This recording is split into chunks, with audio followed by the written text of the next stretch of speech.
We never know where life will lead us or what may hinder us along the way. But while every day can feel like one big question mark, it doesn't have to. With the right insights, strategies, and solutions from Western and Southern Financial Group, together we can look ahead to leave the unknown behind. What's Pro Football Focus doing? Last week they had Brady. This week they got Brady. We're literally doing it differently from everybody else. As a matter of fact, moving forward from this point on, I will not make reference to PFF. Do you not understand that they are that way because you're Joe Flacco? You just like to discredit things that people deserve credit for. That you can't possibly be expected to defend that. Talk about the game, Sam. So, who cares about what people think about us? Yeah, I like football season, all the things that go with it.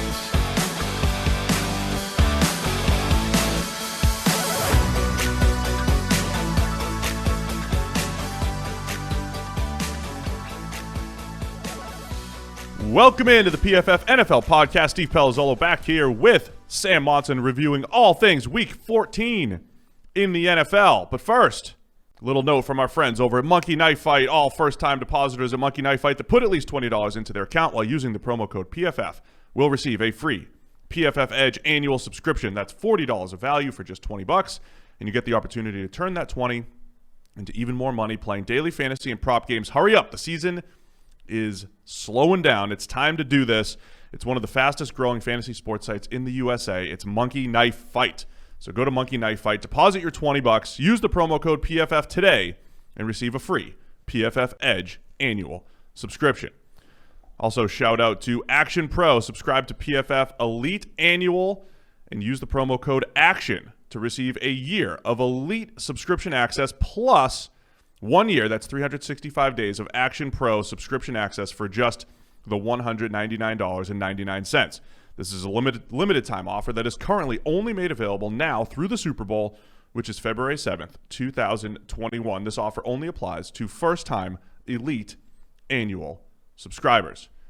All right, Sam, let's get going. yes, Week 14. let's roll. Almost in the books. Only one game remaining. Only a Monday Night Football game. No Tuesdays or Wednesdays or anything like that.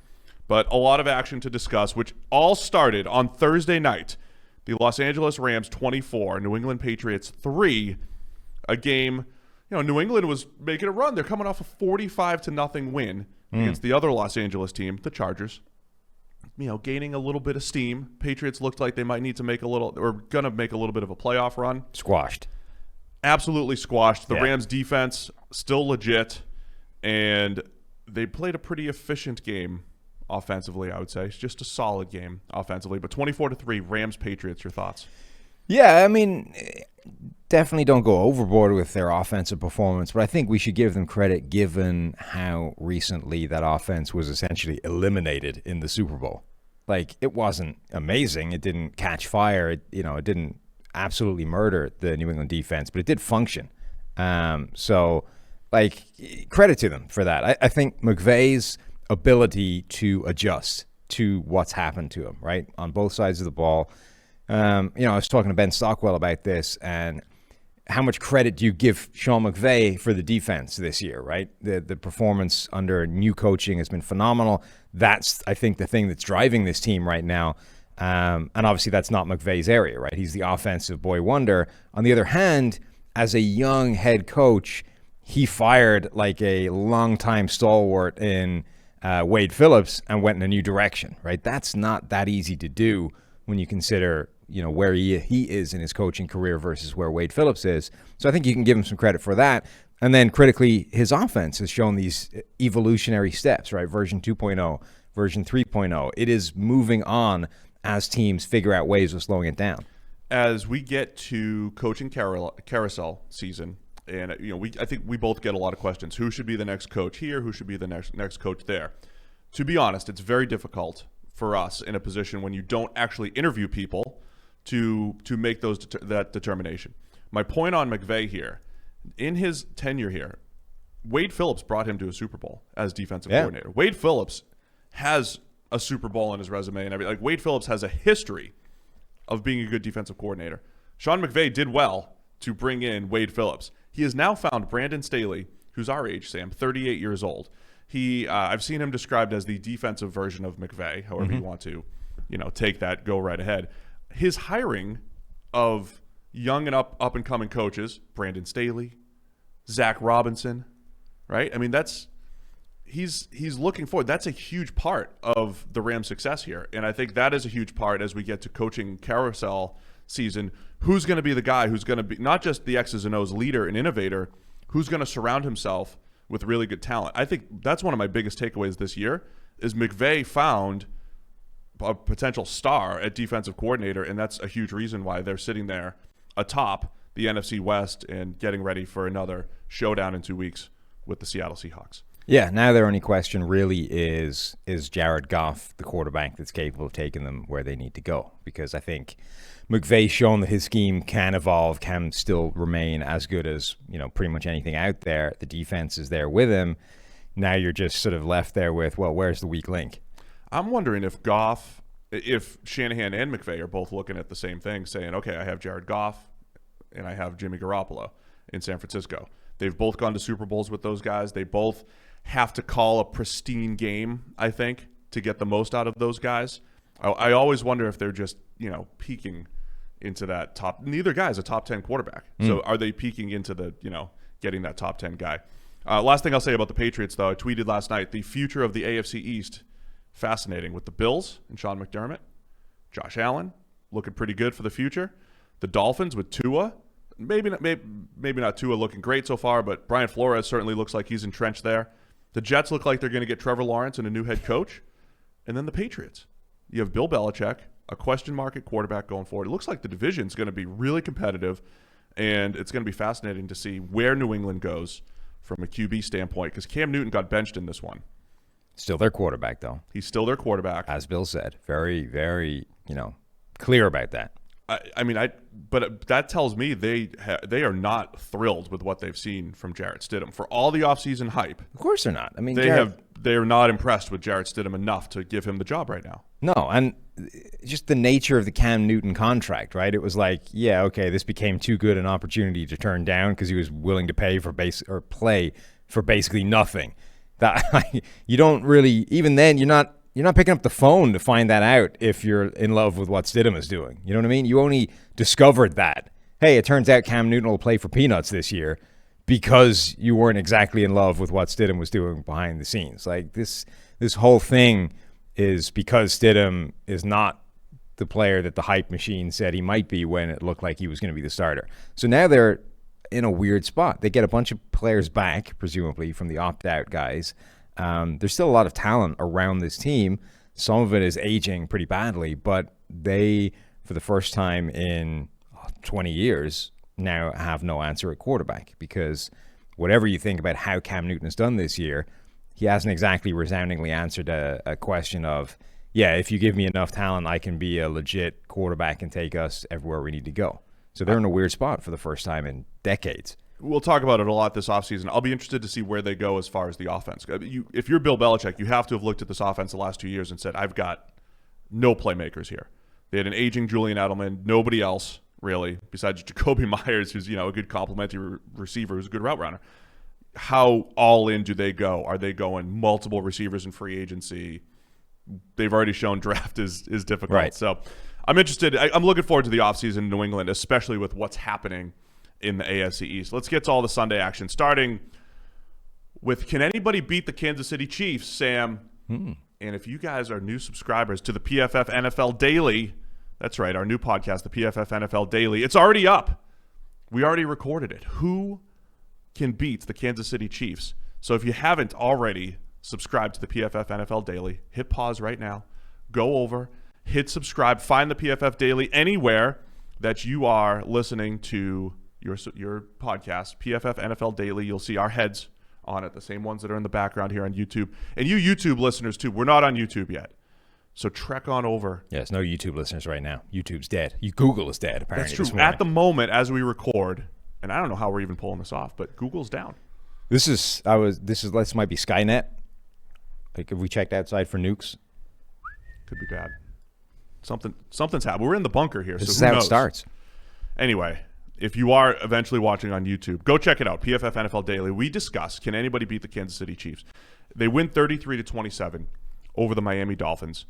We went into depth in the PFF NFL Daily, but the question comes around because it looked like, if you're going to pull an upset against the Kansas City Chiefs, this was like the way to do it, right? You get a couple turnovers early on, some turnover luck maybe goes back the other way for Patrick Mahomes. And despite all of that, still 33 points for the Chiefs. Right. For like a quarter, it looked like it was going exactly the way I thought it might, right? Which is they really caused the Chiefs and Mahomes some problems, and they've got a real shot at winning the game.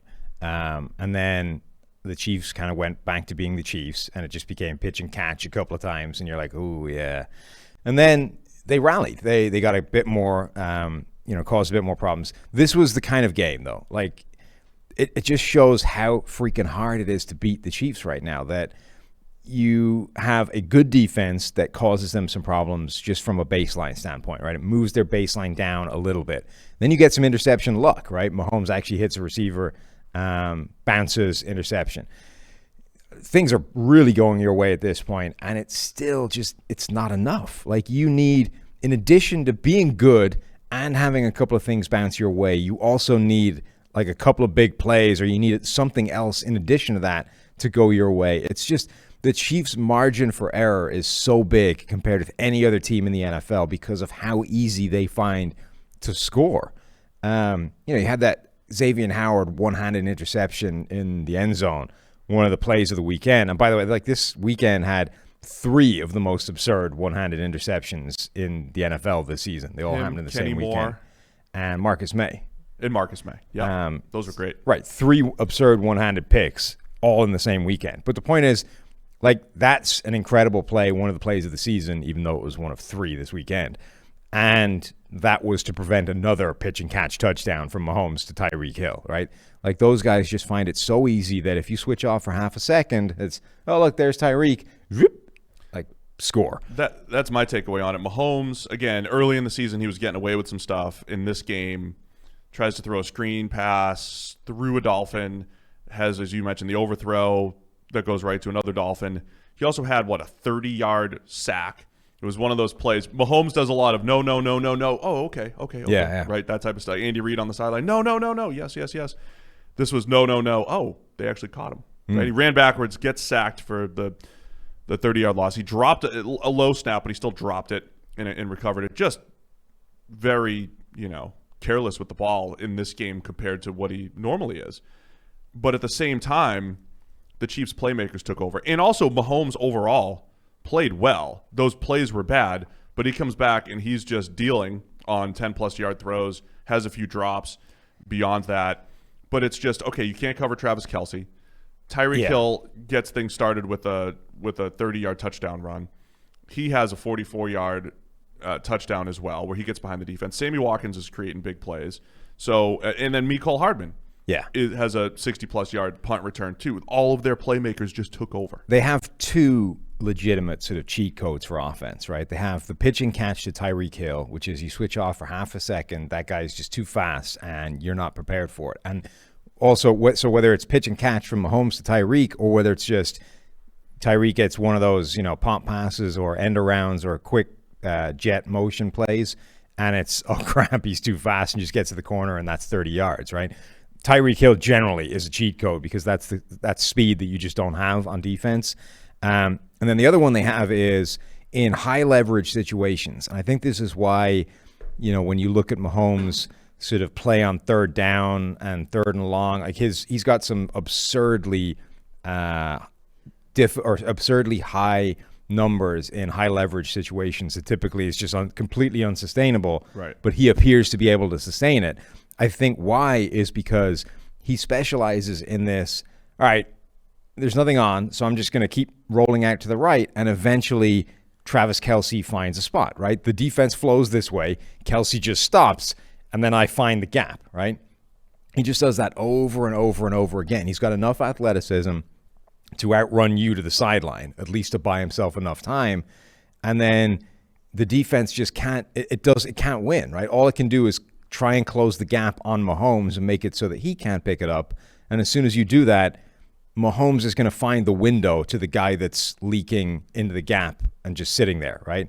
And so many times he's able to convert those third down plays because of that. He just finds a hole, hits Travis Kelce, and bam, your drive that you thought was ending is going again. And they just go off. And it's just this sort of cheat code. It's an extra life that other people don't have on offense. I will say, when you go back and evaluate Patrick Mahomes, right? You write the scouting report, and it's like he's so comfortable playing outside the pocket. It's actually very similar to Josh Allen, and it does feel, to your point, it's the unstable stuff. It's the stuff you wouldn't start with. You wouldn't say, give me the guy that's just a backyard baller, and then we'll fit him into a system or a scheme. But I think that's where you have to give credit to Andy Reid, Bieniemy, everybody that's kind of helped Patrick Mahomes be so good within structure, because he's always had this ability. People have described quarterbacks as point guards. I think Mahomes might be the one that really exemplifies that the most, because a point guard literally just has to see the whole floor, right? And make, like Magic Johnson used to make passes. Usually there's like a guy that you're going to pass it to, right? Magic Johnson had the ability to hit 4 other dudes at any point at any time if he wanted to. That's like Mahomes on the scramble drill, right? Like, you're supposed to throw to one guy and he's thrown back across his body to someone else, or he has the feel for, like you're saying, when somebody's going to uncover. My point is, he's so good at that, right? And when he throws back across his body, when everybody else was saying, oh, you never do that, like Mahomes can do it. Like, he's got a feel for it, and he knows when guys are open. And again, it makes it very difficult to stop. I mean, credit the Dolphins. It looked like the Chiefs were going to pull away. The Dolphins kept battling. The Chiefs have a little bit of this in them. It happened 2 weeks ago against the Bucs. They, the Broncos game on Sunday Night Football, they're not really putting teams away. And the Panthers a few weeks back, the Chiefs aren't running away from teams and beating them by 20 or 30 points every single week. I wonder if that is them getting a little conservative, taking the ball out of their playmakers' hands as they get a lead instead of keeping their foot down and, trying to score 80. I wonder if there's an element to that. But 33-27, good job by the Dolphins. Hanging tough, man. Xavier Howard's playing some all-pro cornerback. He's got 9 interceptions this year. We've talked about Xavier Howard's high-end play since coming out of college. He's avoided some of those duds. Yeah. Right? Where he has some weeks where he looks terrible, some weeks where he looks like Richard Sherman. This is like a full year of Sherman-esque type of play, making plays on the ball. So,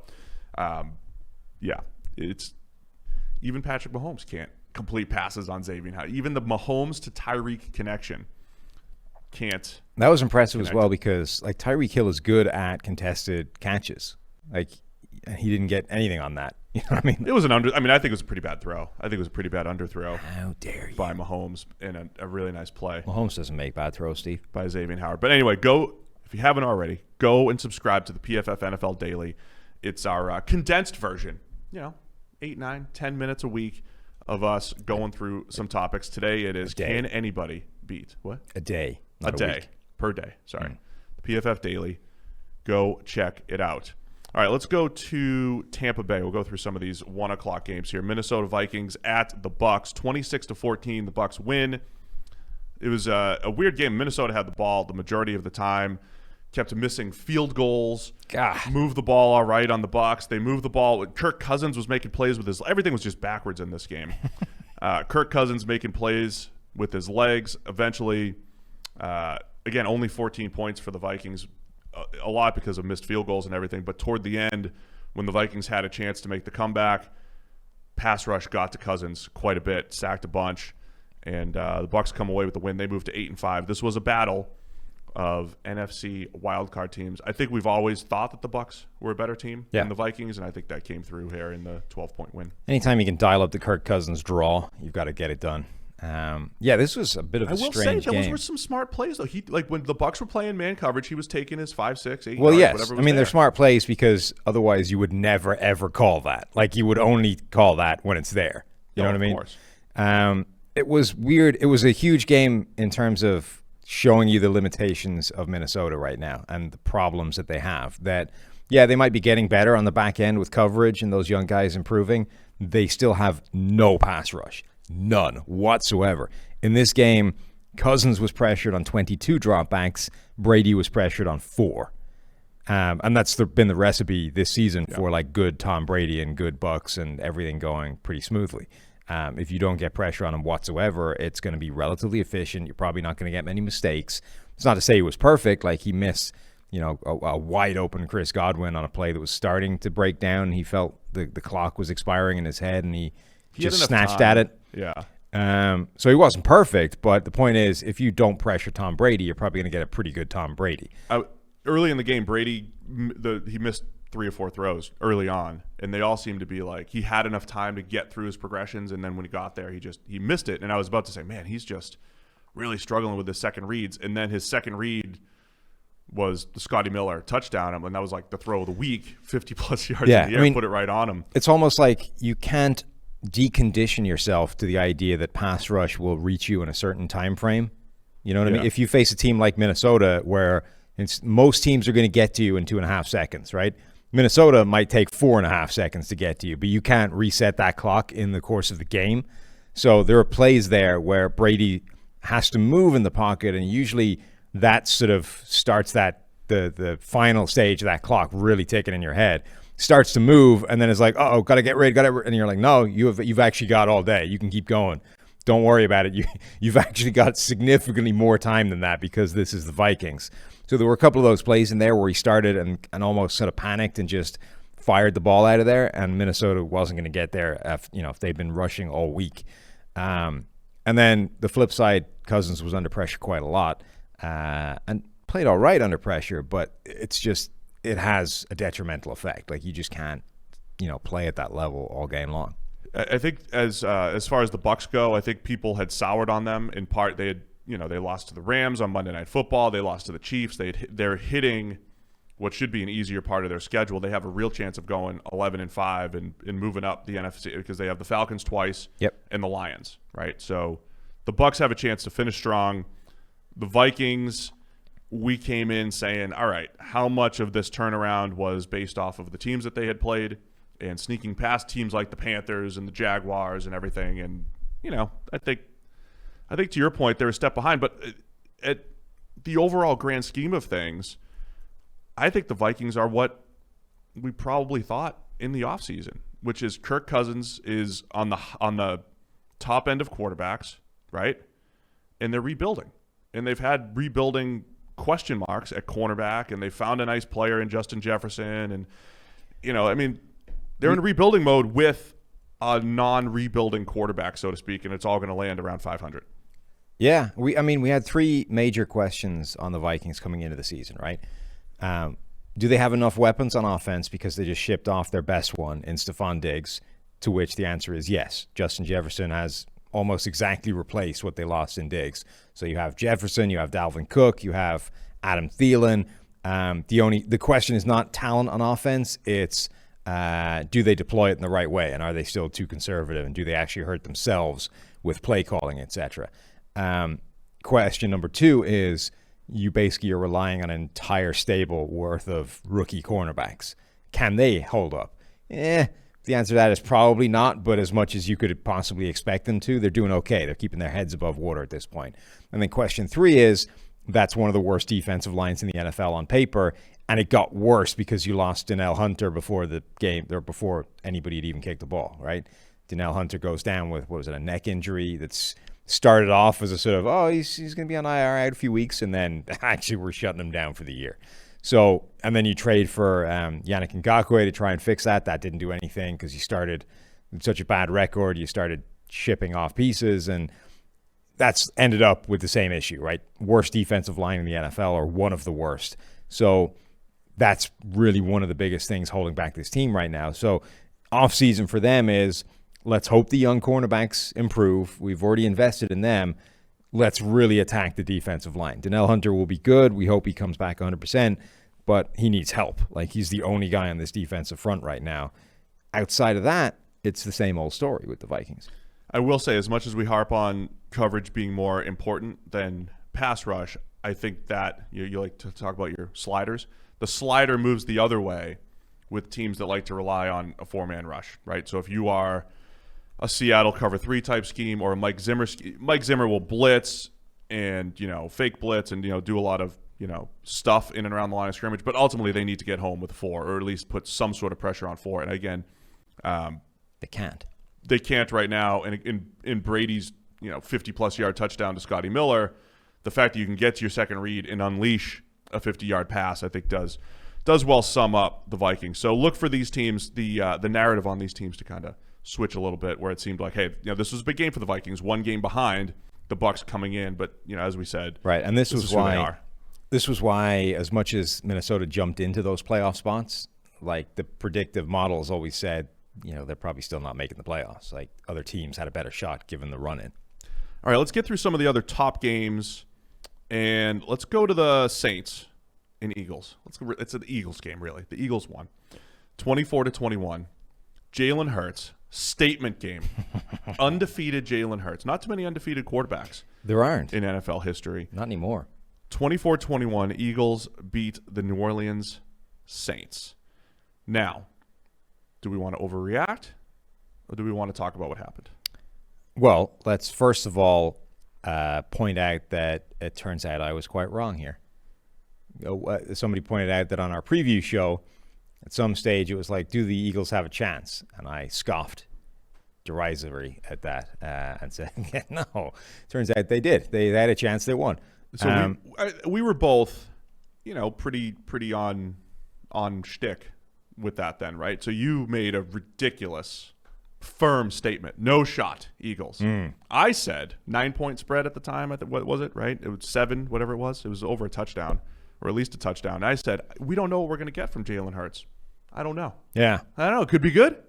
Could be bad. Very on brand for me. Yes. Turns out, Jalen Hurts actually didn't play all that well. However, he got away. His worst pass he got away with, so it didn't actually come back to bite him. He did try to bring the Saints back in with turnover-worthy plays. He did try to bring them back into the game. There was something different about the Eagles' offense, and it included an 80-yard touchdown run by Miles Sanders. Yeah. How much do we overrate the offense? Just it looked different. It felt more efficient. A lot. So here's the thing, right? You've got the Miles Sanders touchdown run. The Saints hadn't allowed a 100-yard rusher in like 55 straight games or something. You blow one gap at the line of scrimmage, and Miles Sanders scampers for 80 in one play, and that's your spread, right there. That one play, bam, spread's gone. Then, as you say, Jalen Hurts throws the ball to the opposition, doesn't get caught. That's a turnover that didn't happen. So, also, how did the Saints not recover that onside kick at the end? 2 different Saints had that, and somehow an Eagles guy comes out of that pile with the ball. Anyway. Onside kicks have somehow gotten a little bit more exciting. At the same time, the Packers and Lions had one, too, going on at the same time, and they almost got him. I was thinking about this last night. It's not even a daily topic, but why do we think that you shouldn't just be able to continue chasing the game, right? If you can give them something easy to do, the 4th and 15 play, whatever it is, right? Why is there a downside to being able to keep getting the ball back and chasing a game back? Like, if you let it happen, it's more exciting that way. Well, it's not a daily topic. No, it's not. And it's not this topic either. It's just something I was musing yesterday when the onside kicks were all happening at the same time. And you're like, all this is doing is ending a potential comeback right now, because none of these things are going to get recovered. More fun. Just give the offense the ball back and see if they can come back from 21 points down. That's all anybody wants to see now. Anyway, so the weird thing is that we kind of had the analysis right, which is, or at least I did on the preview live show, which you aren't a part of, Steve. My point was, look, Jalen Hurts is unlikely to be the silver bullet for this Philadelphia offense. But what he might do is give you a baseline that's good enough for you to at least figure out what else is wrong with it in a way that Carson Wentz wasn't, right? Wentz was playing so badly from a basic foundational standpoint of a quarterback that it was impossible to tell what else is broken, right? Like, how bad is our offensive line? Because right now, Wentz is just wandering into a sack every time he drops back. So, like, I can't tell how much of the offensive line... He's turning it over, too. He's not just getting sacked. But whatever. My point is, he drops back, sacked. It's like, well, what's the issue here? Hurts at least gives you this baseline of like, all right, this is a normal quarterback, right? I can at least now look at this and identify where the problems are outside of Jalen Hurts. I disagree. So I think that's what we're seeing is that, yeah, look, he's going to throw the ball to the opposition every now and again, and the fact that he can take off and make plays with his legs is a useful addition to the offense. but he at least showed you that it can function. And that, I think, immediately takes the Eagles from being like bottom of the NFC East joke to being, all right, now you can threaten pretty much anybody in a game if a couple of things bounce your way. Yeah, I mean, look, the only part I disagree with is I don't know if this is some sort of referendum on the ability to evaluate the Eagles roster as much as this was a JT Barrett game. The thing that I was talking about a few weeks ago about this new world of NFL quarterback where Jalen Hurts is going to end up with like a 40 PFF passing grade because he missed a ton of throws that were open, threw what easily should have been a pick six that was dropped, had a couple accurate passes beyond the sticks. Good job. Okay, fine. But he had 18 carries for 106 yards. Yeah. He had 7. Miles Sanders, fantasy superstar because he had an 82-yard run and 2 touchdowns. He had 2 touchdowns and 1 other first down, Miles Sanders. Jalen Hurts had 7 first downs as a runner, a couple scrambles, and a whole bunch of design running game. This was the JT Barrett game where the passing itself was not good. And it's like an uncomfortable passing attack. But you can still score points because your quarterback is a legitimate threat, a part of the design running game, a scrambling threat. And all of that, the Lamar Jackson analysis, all of that leads to more open throws and more opportunities in the pass game, whether you hit them or not. Now, Jalen Hurts, when he came out, I said, he is not close to Lamar Jackson as a runner. He is not dynamic like him or anything like that. But he's got good feel as a runner, and he's got enough straight line speed to pick up 15 when it's there. And that was this is the bottom line. The same thing I've said about Taysom Hill, Kyler Murray. The floor of the Eagles offense has been lifted because ugly passing attack Jalen Hurts didn't matter because he ran for $106. That's the point, right? Forget Lamar Jackson. He gives you the same boost that a Taysom Hill or a Kyler Murray offense does, which is those rushing plays, 7 first downs, right? Those are 7 potential drive extending plays that would have otherwise crapped out because his passing is not good enough, or at least wasn't in this game.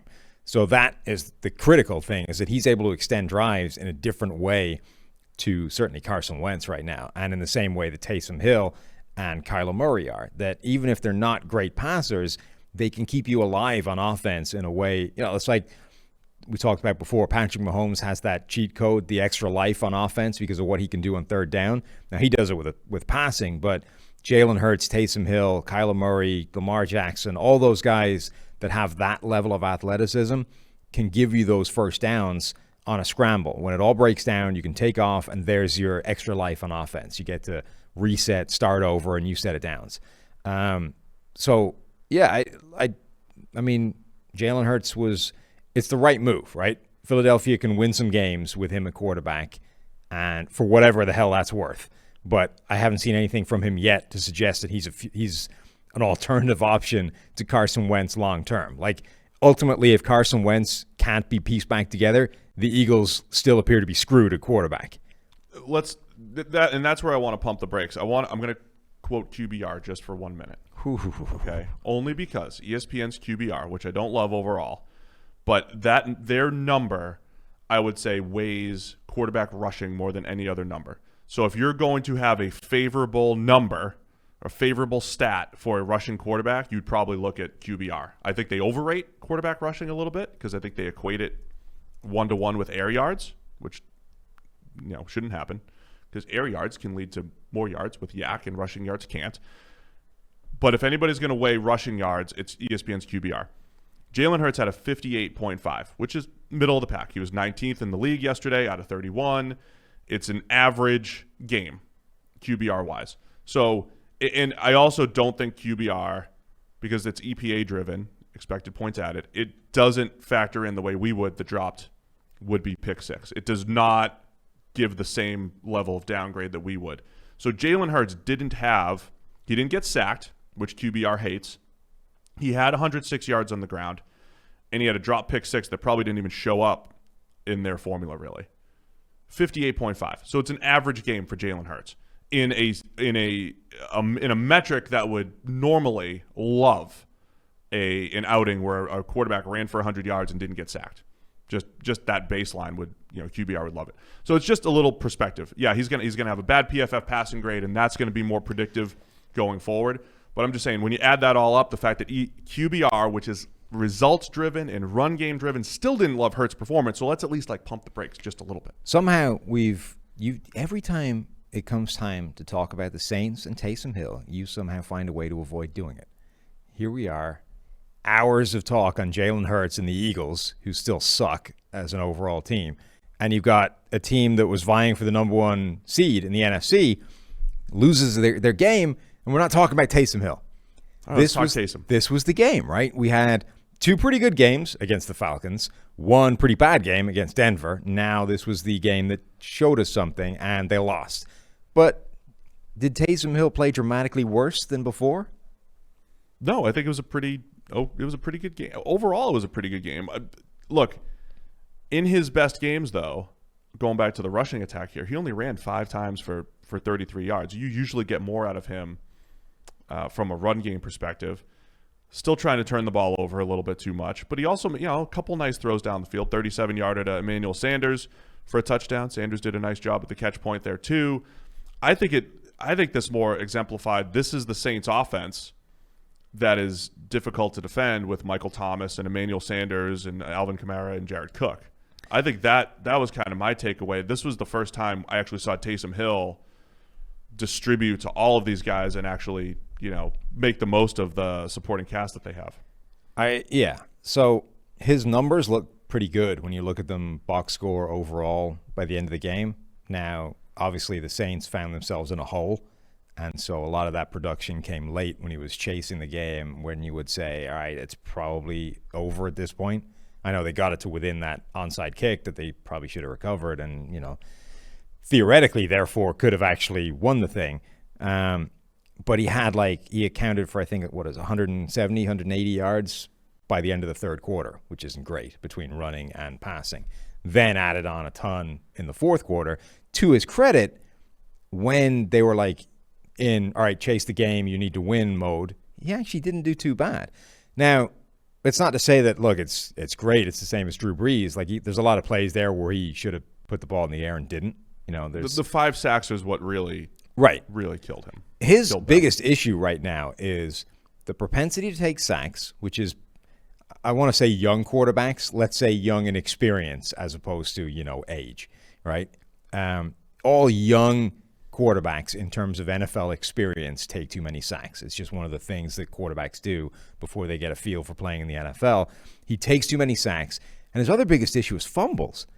For a guy who's, came from a gimmick role where you're the designated rusher / tight end, his inability to hold on to the football is kind of amazing. Those are the 2 biggest things that hold him back from any kind of future as a legitimate starting quarterback. If he could fix those, he actually wouldn't be a bad player at all.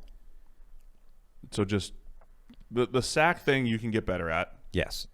The fumble thing is a little quirky. I mean, Daniel Jones is dealing with it. At some point, you assume Daniel Jones isn't going to fumble once per game going forward. So those things should get better.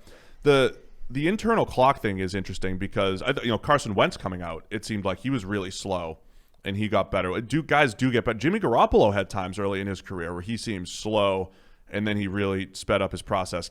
I don't know if Taysom Hill can do that, though. If Taysom Hill can improve that, they will have something. But I think his slow internal clock was a big part of the 5 sacks yesterday.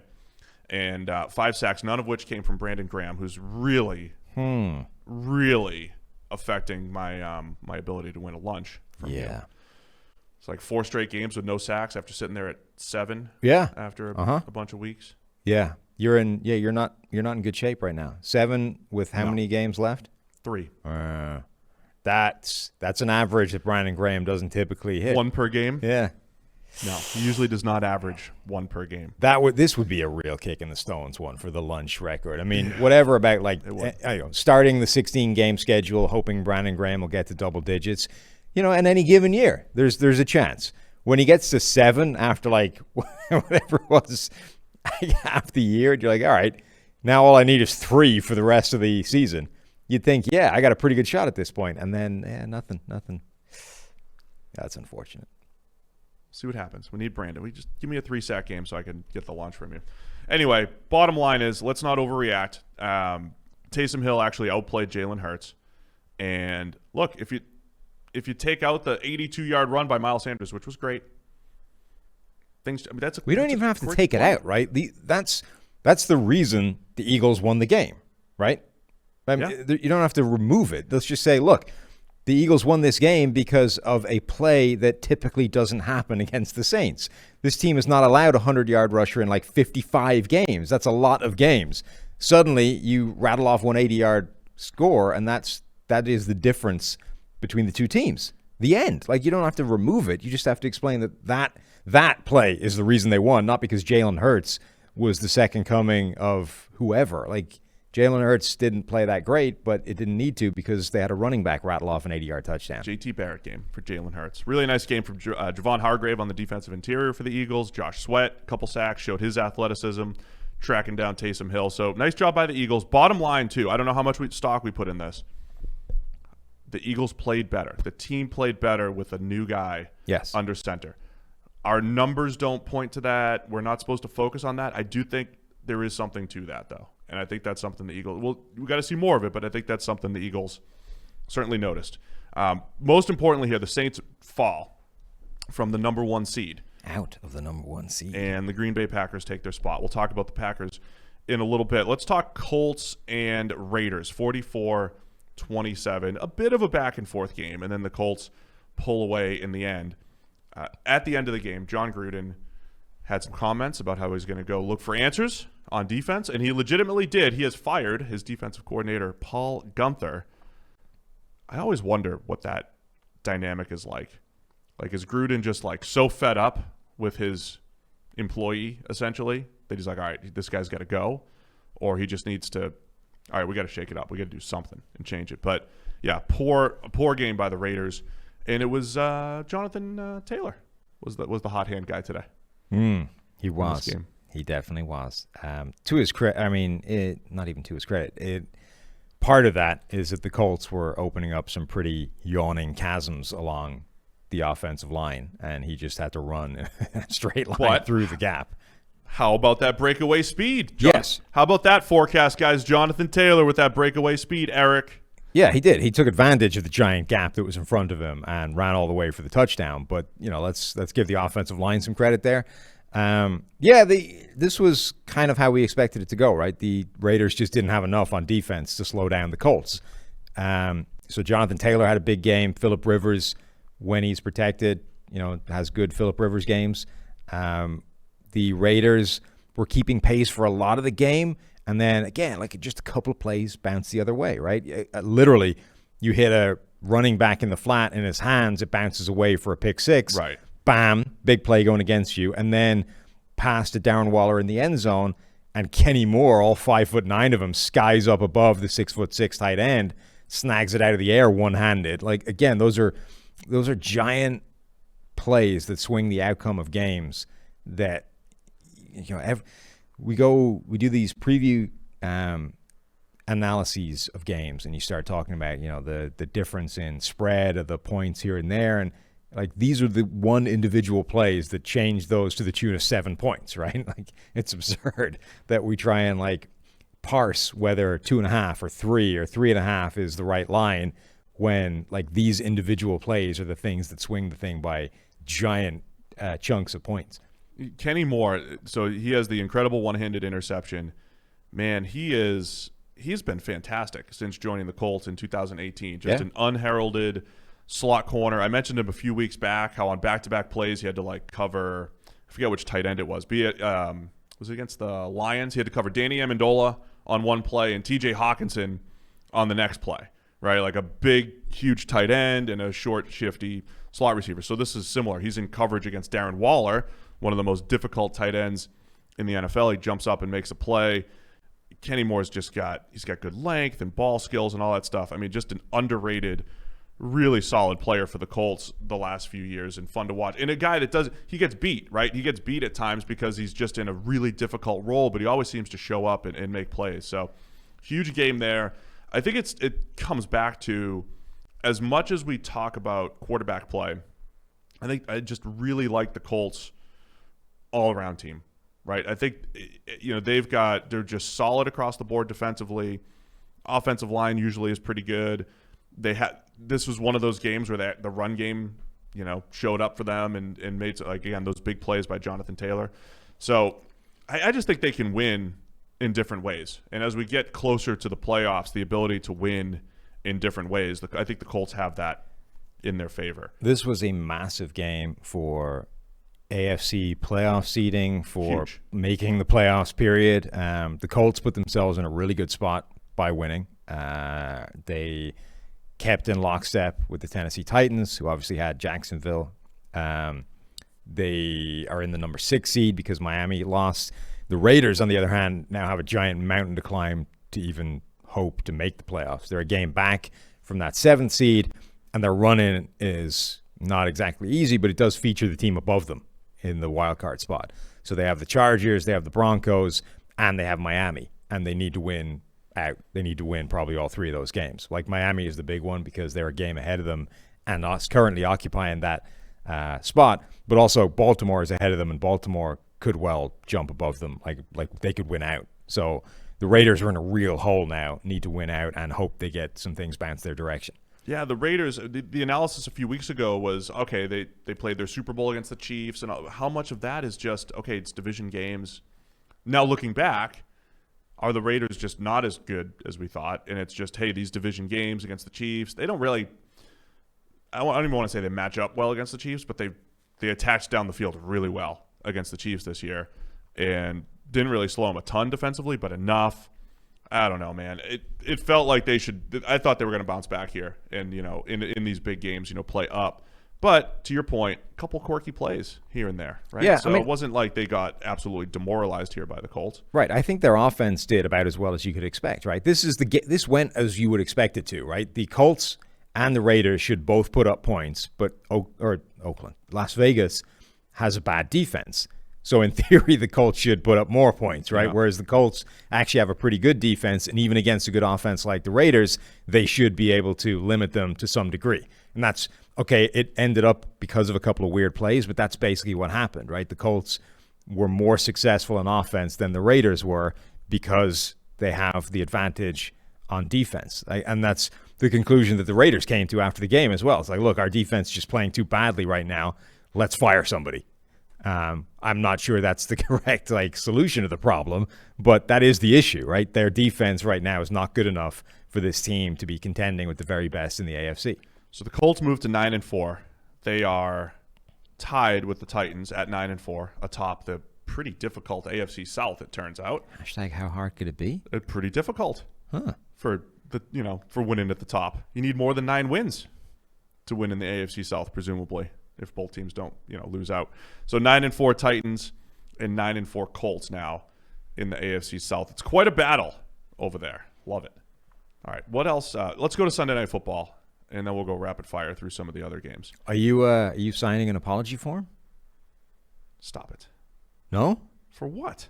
For doubting Josh Allen, for being wrong. They scored 20 points offensively. This is the game. This is the game you want to sign an apology form? This is the game. I think you're due at this point. I mean, last week he was pretty good. This week he beat the Steelers. Get out of here. You're just trolling me on Twitter now.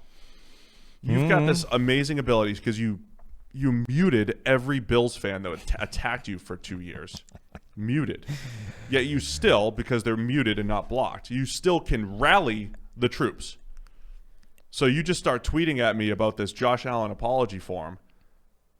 And then I get forms fired at me, and let's go, Steve. It's time. It's time. Yeah. The Bills have scored 16 points offensively. We've proven our point. I think it's time. I think you really should. I think you're letting yourself down at this point, dying on this hill. Get out of here. Josh Allen settled down after a rough start. The second straight week, the Steelers' defense went from everything's contested, everything's tight window, everything's difficult to it felt like they got figured out. To the tune of 20 points offensively here, but against the football team the previous week. Well, there was a period where Buffalo just went, all right, you know what? We're just going to give the ball to Diggs every play. Throw to Diggs, particularly over the middle, and there we go. Yeah, unstoppable. Turns out when he makes a cut inside, his DB will fall over, and then we just need to hit him with the pass. I mean, Diggs is the guy that won the game here for the Bills. Diggs was the best player. Who was throwing the ball at Diggs, Steve? Josh Allen. Yeah. Diggs was the player of the game here. But against the football team last week, they couldn't move the ball. And then all of a sudden, like busted coverage after busted coverage for the Steelers. Last night, they did a really nice job early on, putting a little bit of pressure, making things difficult on the Bills offense. But the Bills did a nice job of adjusting. The Bills offensive coordinator, how do we pronounce his name? You said it's different every single time. I have never heard two different people pronounce his name the same way. Daboll, right? I don't know. Brian Daboll? I've literally heard every single human I've ever heard say his name and said it different to the last person I heard it say it. We will find out once he gets head coaching offers. But I think he deserves a ton of credit for many things. In part of Josh Allen's development, the pass first, just the pass when you're supposed to run when you're supposed to pass nature of the Bills offense that has been fantastic. And then in this game, I thought they made really nice adjustments. Right? In part, streaky Josh Allen got hot in the second half there. How dare you? Gets a little streaky. But Brian Daboll has done a really nice job with this offense. And I thought Josh Allen has improved, again, pocket presence, short area accuracy, just completing his game overall. So, really nice job by the Bills, who continue to show they're a well-rounded team that can win in different ways. I love it. Yeah, Eric Eager from the PFF Forecast made this point on the live show before the games this weekend, that the Bills are one of those teams that do everything the right way, right? They pass on 1st and 10. They do all the things that the analytics say are just cheap, easy percentage points to make you have the most success possible. The Bills do all of those right now. So they're just raising your baseline, right? Whatever your average level of play would be in any given situation, Buffalo is raising theirs slightly compared with almost every other team in the NFL. By the way, this is how we described the Ravens last year, right? Yeah. Just winning on all those edges. It's just a free little boost to everything. So they're doing things the smart way, and they have a quarterback who's improved, and they have Stephon Diggs, who is a potential game breaker at any given moment. I think the Steelers are the more interesting team to talk about coming out of this, so we could just wrap up the Bills. But they're now 10-3. They've took control of the division because more to talk about with the Bills. Because Miami lost. Josh Allen is heading in the right direction. Some people should probably sign an apology for him. They're chasing down Pittsburgh for the 2nd seed, for whatever that means these days, given that it doesn't give you a bye anymore. But Buffalo is now maybe the team in pole position in terms of who's most likely to beat the Chiefs. I want to wrap up the Bills with this, though. Brandon Beane, the general manager, just signed an extension. Mm-hmm. I think they've made all the right moves. They're not just making the right moves on Sundays or everywhere, Tuesdays, but from the top down, the way they've built around Josh Allen. They started with the offensive line. And remember, a couple off seasons ago, they signed like 12 guys. They just brought in 1 million dudes. Let's figure it out. They've crept back toward average on the offensive line. They did that right. Then, over 2 off seasons, adding John Brown, Cole Beasley, and Stephon Diggs. John Brown's been banged up, but clearly all 3 of those guys, when healthy, have been game changers. They have built this offense the right way, and then they have a defense that is not star-studded by any means, but has overall, for the 3+ years that Sean McDermott's been there now, has played really well and done a nice job. So I just like, from a team-building effort all the way across the board, I think the Bills deserve a ton of credit. Agreed. Let's go to the Steelers now. Yes. So they were overrated a couple weeks ago, clearly. Yes. I did say that they were underrated the other day because I didn't think that they should have been underdogs against the Bills. Clearly, I was wrong. The Bills covered. What do we even make of the Steelers now, who went from chasing the 72 Dolphins to now losing 2 straight? So the biggest thing is they cannot continue to drop as many damn passes as they've been dropping. It's really bad. One of the things we were saying about the Steelers versus the Chiefs is that Pittsburgh doesn't have the margin for error that Kansas City has, right? Because the Chiefs are so aggressive and can score in any given moment, they can screw up plenty. You can drop a pass, it doesn't matter, because the next play we're going to throw 50 yards and it's a touchdown. If Pittsburgh is going to continue to execute this death by 1,000 paper cuts offense the way the Patriots did for years, you cannot screw up by dropping simple passes. And Deontay Johnson may be their best receiver overall, but he's now got a chronic case of the dropsies. And that's a death sentence for this offense. I know the Patriots get called the dink and dunk team. Well, they were. Not even close to this. Right. This is the dinkiest and dunkiest team that I think I've ever seen. The Patriots were never this, though. We're talking like Brady's average depth of target was never in the 6s. Well, they always or even had the 7s. They always had a deep shot off the back of it somewhere, even if it was to tight ends, even if it was to Gronk down the seam. They attacked the intermediate. Brady is one of the better short and intermediate throwers, right? Yeah. He would throw the point is, 10 there's nothing beyond this. There's not even an intermediate range for Roethlisberger right now. Forget the deep stuff. This is really just like get it out as fast as possible. And it's not just screens. It's, screens and drags and slants and just over and over and over again. It is the dinkiest and dunkiest passing offense in the league. I said we were going to read out this tweet before the show, and I neglected to check the name of the person that wrote it. Not for like rudeness, but for pronunciation purposes. Oh, okay. I thought it was something obscene. No, this is from somebody called Rohan Nadkarni, I think. Rohan Davey? No, Rohan Nadkarni, let's call him, who I think summed up Roethlisberger with one of my favorite tweets of all time. Roethlisberger looks and plays like he just ate a full Thanksgiving dinner, but all the kids begged him to come outside and throw them some passes. And honestly, it's true. That's exactly what he looks like right now. I reread it like 5 times, and I'm just like, yeah, everyone else has been watching Big Ben all season. Yeah. And you've been like, something's off. And Rohan here. Nailed it. Absolutely nailed it. You just you overate a little bit, and you got to get out there and waddle around and make some throws. Waddling is a good term to describe what Roethlisberger is doing right now. There's nothing dynamic about his game, his athleticism right now. And then our friend Ross Tucker, Football Podcast, he's on the sideline, I believe, for the game last night. He's like, does Big Ben's arm look shot? So in this, every time an old quarterback plays poorly, you have to say that he's done. It's not just based off performance. It should be essentially based off of like physical skill. And when you see a decline in physical skill, that's the more alarming thing, not just like a bad game. Big Ben is not throwing the ball with zip. He threw a pick 6. Teron Johnson made a great break on it and all that stuff, but the ball had nothing on it. And it was an easy pick 6. I mean, whatever. It was a pick 6 by Teron Johnson. There is some concern with the general velocity on the ball from Big Ben coming off of last year's injury.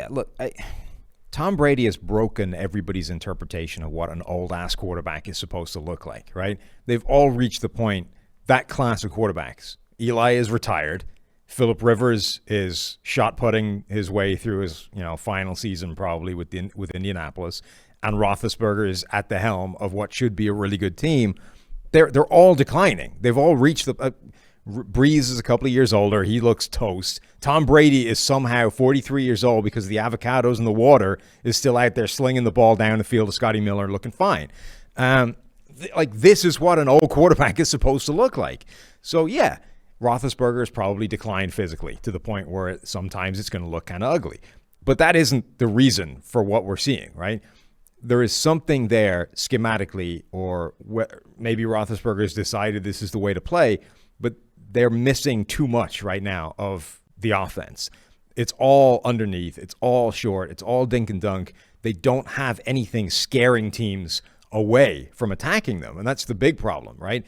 Now, Buffalo is a good team at taking away the deep pass, so it was exacerbated. Like the problems were just magnified against them, right? That you're already missing this component of the offense. Now you're facing a team that actively takes that away, and it just looks like a farce. But right now, this team doesn't have enough of an intermediate or a deep threat to scare anybody. So now it's back to the Drew Brees Saints, right? You now have to be hyper efficient to be successful on offense in a way the Chiefs don't have to be. You have to be absurdly efficient and consistent in picking up those 5-yard passes, which means you can't drop a pass. Can't be dropped ever. Often, right? So Michael Thomas, one of the best drop rates in the NFL. Deontay Johnson, like all the Pittsburgh receivers drop the ball. Deontay Johnson, Eric Ebron, these are guys that have had drop histories, right? So you need to give them a bigger margin for error. You need to let them attack further down the field. But I want to touch on what you just said, though. The whole schematically for Pittsburgh, they have the answers, though. We talked about how the Bills built that receiving core. The way the Steelers have built this receiving core, knowing what we know about Chase Claypool now, knowing that he can be a legitimate downfield threat. The Steelers have the answers on the roster. Yes. Deontay Johnson he just had the drops. He's like really bad. But Deontay Johnson's an outstanding route runner. He's going to be open. And over time, he's going to catch those passes. Ebron is a decent middle-of-the-field threat at tight end with some athleticism. James Washington can do some things down the field. And then Chase Claypool and Juju Smith-Schuster. Like, they have the answers on the roster to not just dink and dunk the entire time. So maybe it's a Roethlisberger thing. He does have a lot of control over the offense. And we talked about this on the preview show. He is losing the cheat codes that the Bills are using, play action and pass when you're supposed to run. Big Ben doesn't use play action. Right. He doesn't use the QB sneak. He doesn't use the cheat code type of stuff. So which again means you just need to be more efficient than you should otherwise. Right. So is this a comfort level with him and not trusting his arm and all that stuff? And he's apparently post-game, quote, "If I don't play good enough football, then I need to hang it up. But I still feel I can do enough things to help this team win games," end quote. That's Big Ben. And I think he can too, right? As much as we were saying, look, the MVP candidacy for Big Ben a couple of weeks ago was a joke. Like, he was never playing anywhere near that level. No. He is good enough for this team to be efficient on offense. And he is good enough on third down to make up for some deficiencies on first and second down. And he's even good enough to be eschewing, what the hell is that word? Anyway, passing up, ignoring, giving away those free percentage points in terms of play action, all those kinds of things. But somebody needs to take control of this offense, whether it's him, whether it's play calling, and say, we are not being aggressive enough. We need to change the dynamic of what we're doing right now, because if we play like this, we cannot beat the best teams in the AFC. We cannot win a Super Bowl playing like this. So it's not just, work at it harder. It's not just, Ben, pull your head out of your ass and start playing better. Somebody needs to make a fundamental shift in what they're doing on offense and attack deeper down the field. Otherwise, this team is capped at how good they can be. Huge game for the Bills, as you said, moving forward to that number 2 seed. Bigger day for the Kansas City Chiefs, who are now in full control of that number 1 seed. And scary for the NFL in a year where the number 1 seed is more valuable than ever. Well, except home field advantage, maybe not. So the number 1 seed's more valuable than ever because you're the only team that doesn't play a game. Right, but you don't have home field advantage is no longer as big an advantage. If it's no longer any advantage according to the numbers. No, I know that, but the number 1 seed being the only team with a bye. I know that, but what I'm saying is more valuable than ever. It's also offset by the fact that your home field advantage through the playoffs is no longer an advantage. True. Maybe they'll let all the fans back, and it'll be an advantage. All right, the rest of the week was a little bit less competitive. We'll go through the rest of the games here. Let's touch on Green Bay, Detroit, because there were playoff implications there. You mentioned right when we got here in the studio at 3 a.m., you mentioned it feels like the Packers are never pulling away, right? They have control of games, and they're never pulling away. It's almost like, remember last year they would just be good on their first 2 drives and then just kind of let everybody back in. They never really felt like they dominated. This year they're dominating more, but still not pulling away. In Detroit, they win Packers win 31-24, but it ended up pretty close at the end here. Yeah, I guess it's a similar story to the Chiefs in terms of they're not just stomping teams the way that arguably they should be, given how good they are on offense and how talented the quarterback is and his receivers. Every time you looked up in this game, Aaron Rodgers was just flinging the ball to Devontae Adams, and it was an easy pitch and catch. And you think, why are they not scoring 50 and absolutely destroying the Lions? And somehow they don't. They just it feels like, I think maybe because of the last couple of years with Rodgers, it feels like a sort of percentage that they're not tapped into in a way that it isn't with Kansas City, where we already know that Mahomes is absurd and he's just capable of doing it at any given moment. With the Rodgers thing, it's like he's definitely raised his game and is playing at least as well as Mahomes this season. But it feels like they're holding themselves back at this point in a way that we know that the Chiefs aren't necessarily doing. I don't know. There's just something strange about watching Green Bay these days. Rodgers was just incredibly efficient again. And as we talked about the drops of Deontay Johnson, Marquez Valdez-Scantling, the guy that we've talked about a lot. Held on to a couple. Yeah. He caught all 6 of his targets for 85 and a score. And some contested ones. Yes. And again, I think this is why drops are a little overrated. You don't necessarily need to put somebody in the doghouse. Like if you bring something to the table as a receiver, height, weight, speed, ball skills, after the catch ability, whatever it is, you got to go back to these guys. Valdez-Scantling has big play ability that really complements Davante Adams well. Now, Davante Adams is more of like a possession plus type of guy. Of course, he takes like a back shoulder 56 yards. That doesn't really happen, right? You just break away from over Warrior for 56 yards. But overall, Adams is like the move the chains guy, and Valdez-Scantling's the dude who's stretching the field. And, you need those guys. You need both, on. And Rodgers plays another incredibly efficient game. He's on pace for one of the best quarterback grades we've ever seen. Mm-hmm. And it's just one of the stories of the season, the level of efficiency that he is playing with on a weekly basis. The comfort level, Rodgers threw for 3 touchdowns, ran for another one, and the Green Bay Packers take over the number 1 seed. So we're looking at the top 2 graded quarterbacks in the NFL, Rodgers and Mahomes, both now lined up with the number 1 seeds. And as you mentioned on the PFF Daily, when we're talking about the Chiefs, like is that the Super Bowl we deserve? A little Packers-Chiefs. Right.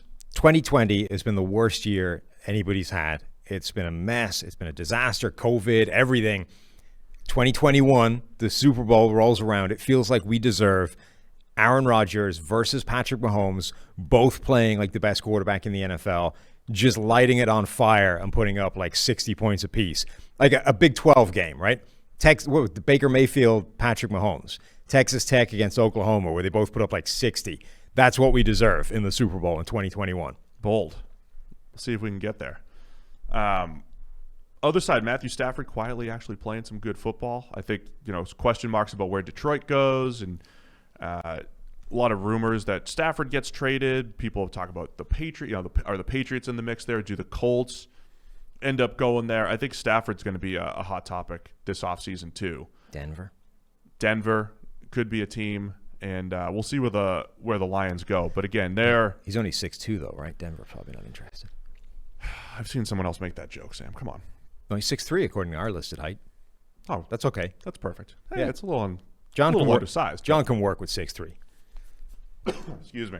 Anyway, the Lions have a lot of rebuilding to do over there. That's going to be an interesting one because they brought in so many Patriots.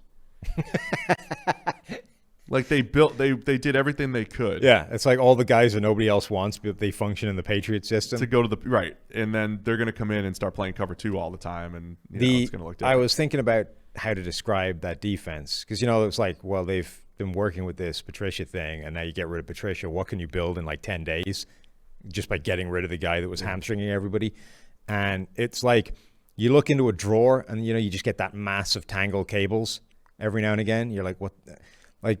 Every cable in there is useful. Like the pieces work. It's going to take you a week and a half to unpick them all and get actual things that you need out of it. That's the Detroit secondary right now. I think the pieces are all there. Like there's actually useful components there. That's why I thought they could be good. Right. But it's going to take some time for somebody to go through and untangle that mess and actually turn it into some useful individual pieces. I still go back to the biggest mistake I think that the Lions made was their first year of team building. Was all about the toughness. Run game. It was all about the toughness in the run game. It was honestly, I think, the same mistake former Patriot Thomas Dimitroff made when he went to the Falcons, and you just got big dudes up front to stop the run. Got to get tougher. Forgot about pass rush. Forgot about covering on the back end. Forgot about the pass game on offense. Now, eventually they got there, at least offensively. They got some pieces offensively, but man, I think that was the mistake that kind of set them back over the last couple of years. All right, let's go through the rest of the slate here. Denver Broncos win 32-27 over the Carolina Panthers. I think it's just, what does this mean? What are the quick takeaways for a lot of these games? Because there were not a ton of playoff implications the rest of the slate here. Drew Lock. And we said before the game, it's time to see something from Drew Lock. He has to show something down the stretch. Now, it's a one game. It might not mean anything. He's done it before. Panthers defense. But he showed something. Like this was a game where good Drew Lock showed up. And we saw a few big-time throws. Wasn't perfect. Had some mistakes in there as well. But absurdly productive. And Denver unleashed KJ Hamler deep down the field. And more to the point, Drew Lock was actually able to hit him. Now picture Matthew Stafford throwing to Jerry Jeudy. But Drew Lock playing at that level KJ. was Matthew Stafford. Like, that's the same guy. True. It was. The point is, good. It was good. I mean, I was thinking this before the weekend. Like, have we reached the point in the season where there isn't even enough time for you to see enough from Drew Lock, right? Like, if he plays on fire for the next 4 games, is it even enough for you to be like, yeah, he's the guy? Not me, because at the end of the season, we're going to rank quarterbacks. And even if Locke goes off those last 4 games. We've seen it before, right? Sam Darnold has had a 4-game stretch. Geno Smith had a 4, like. Correct. Yeah, so we've reached the point where, like, you're already screwed. Now, to be fair, currently, Drew Lock has 1,000 snaps in his career. So he's got about a season's worth. And so he'll have a season and a quarter of data to look at. It's not so much that he can't get there. It's just how patient am I going to be with Drew Lock. I'm going to go at the end of the season. There's going to be 32 starting quarterbacks in the NFL next year, Sam. There will, Steve. Where could you honestly see Drew Lock ranking in that group? And if he's close to 32 next year, right? He's in the 20s. He's probably in the high 20s. So unless I feel like he's going to be top 10 to 15, I'm going to be looking elsewhere. I think you have to be. But I think his biggest, the thing in his favor the most is, again, we keep talking about this, right? Does John Elway have the kind of time to be like, you know what, I need to start over a quarterback again? Well, you could start over with a Stafford. Maybe. But my point is, if Drew Lock shows anything down the stretch, right, the last few games, if Drew Lock gives any slight glimmer of hope that he's the guy, like, Elway has to latch onto that and be like, sweet, it's moving in the right direction. I got him all the weapons. We're good. Drew Lock looks fantastic next year. Next year's when he puts it all together, and boom, breakout year, Pro Bowl. We go back to the promised land. This is how it started for me. It was rough when I began back in the day in the 1980s. Like, Elway, I think, will latch onto that like it's, you know, I was trying to come up with an analogy. I didn't have anything that wasn't offensive. Elway will latch onto that massively in a way a lot of other people wouldn't, and we certainly wouldn't. And this was the first game, like not the first ever, but the first game down the stretch. Drew Lock did show something, albeit against the Panthers. The weapons that he's been wasting earlier in the season became big because of that. This was encouraging. Sometimes the things you don't say are the good work. The ones that save your job? Yeah. that was well done. I mean, too bad you didn't have that type of self-awareness on the hot hand thing. Yeah. But, yeah. All right. Encouraging by Drew Lock. Carolina, again, interesting because I think the offense can overall move the ball. They've done a really nice job. Joe Brady's done a nice job calling plays. They drafted all defensive players last year, and it's very risky to do that again.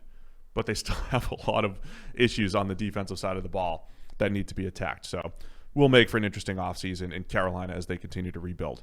Let's go to the 2017 Quarterback Class Bowl. Mitch Trubisky, 36. Deshaun Watson, 7. Well, it's as we already said that clearly the Bears made the right choice at the top of that draft. Oh, man. So Trubisky, again, was kind of – Bears fans don't care anymore. But he has a pretty average grade in this game, despite the really good stats. He had a screen for, little bubble screen for a touchdown. Made some nice throws and stuff in there, but he's still... The Texans' defense is so bad that David Montgomery was able to make a breakaway run and go 80 yards without being chased down. Yes. That's never happened before. David Montgomery has all the breakaway speed of a child's toy. Like, whenever he breaks through the line, you're like, all right, that's going to get another 15 yards before everybody chases him down. Ran away from the whole Texans defense. So, talk about Trubisky really quick. Well, listen, while you're talking about David Montgomery, he's starting to become what we thought. He's not a 10 yards per carry, 80-yarder in the middle of there type of guy, but he's making dudes miss. Yeah. Finding the end zone the last couple weeks. Montgomery's become, and doing a little bit in the pass game as well. This was the game when this was 2018 flashbacks for me. If the Bears mattered right now, the fans would be complaining about Mitchell when their grades come out, Premium Stats 2.0. Mitch had a passer rating of 126.7 and a mid-tier. They're not dead and grade. buried in the playoff race, by the way. They're a game back from that last wild card. True. spot. I know they're not completely out of it. But this gave me – look, I know it's the Texans' defense, but it did give me some 2018 flashbacks, though, because Trubisky's stats, a bubble screen and – Allen Robinson, catch and run for 40 and all these plays. And it was a whole lot of screen game and boot like just boot, play action. They did a really nice job scheming it up. Again, it's the Texans. They're really bad everywhere, but they did a nice job. Cole Kmet, playing some big boy football with 41 receiving yards on 4 catches.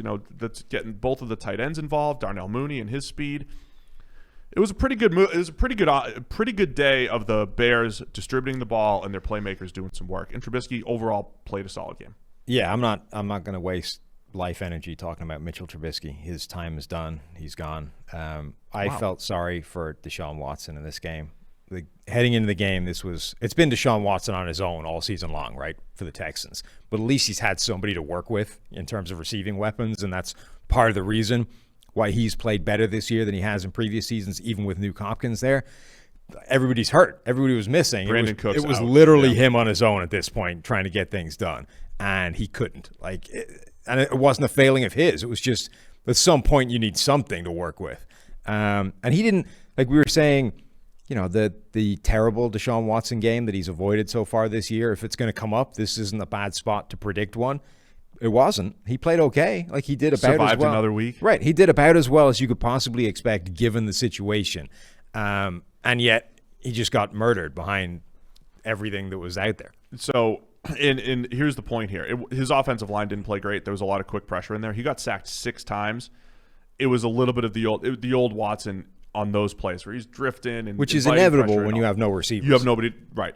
This is where again receivers who get open protect the quarterback, and protect the offensive line. And the Texans didn't have it, and that's why Watson got sacked 6 times, and A.J. McCarron on his one drop back got sacked for a 12-yard loss after Watson. I thought he looked like he was really hurt early or some point in the game.